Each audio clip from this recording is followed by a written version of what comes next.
Yo, this is the Maestro Fresh Wes. You watching Take 2 on Juno TV. Now here's Maestro Fresh Wes.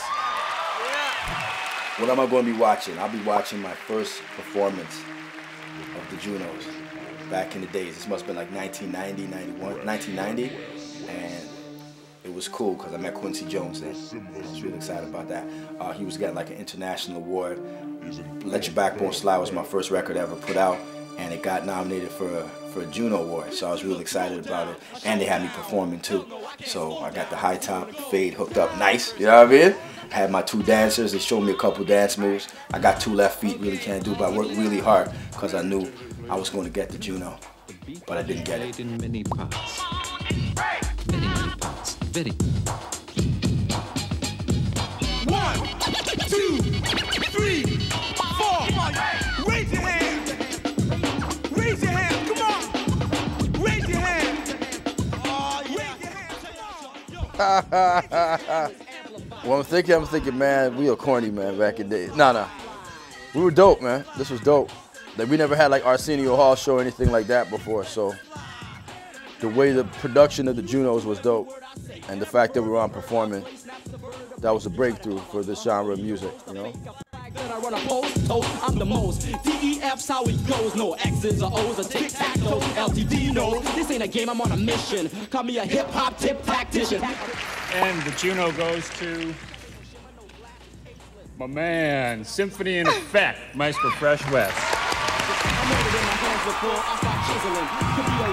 I definitely got to thank the Juno staff and everybody else, KRS, for recognizing not only rap music, but black music in Canada. Thank you. So that was the first rap Juno altogether. So that was a beautiful night for me. It was in Vancouver, right after Leonard Cohen won a Lifetime Achievement Award. And I was cool with my Juno, but then the award he got was about the size of this piano over here.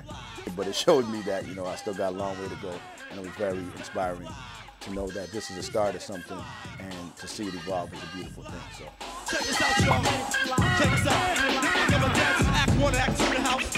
Oh, yeah. DJ LBT, give me a funky scratch, my brother. People tell me a lot of times that, you know, if it wasn't for me, they'll mention my name, they'll mention Drake. You know what I mean? Or they'll mention Cardi or whoever, right? And they say something to the effect that you just said, like, I paved the way or whatever like that. To me, I knew that when I spoke, it wasn't just for me. It was for like hip hop, and not just Canadian hip hop, if you want to call that, but hip hop in general, from a universal perspective. You feel me? Hip hop is bigger than me. I'm just an artist. I'm one of them. I just so happen to be the dude from Toronto that came out in the late 80s, you know what I mean? And Backbone still sliding, you feel me?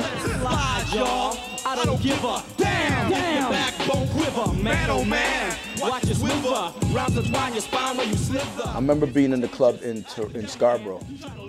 So I remember being in a club in Scarborough called Falcon's Nest with man Farley Flex. And we went there just to hang out. And I remember, I'll never forget this day, they were playing Heavy D and the Boys, and he had a song with Al B. Shore called I Want Somebody to Love Me for Me.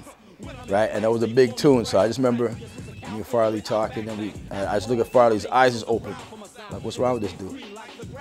Then I just hear in the background, I hear my beat blending in with Heavy D and the Boys. You know, it was with a Heavy D joint. And then the chorus of Let Your Backbone Slide came in. And you gotta remember, that's the very first time I heard my record in a club.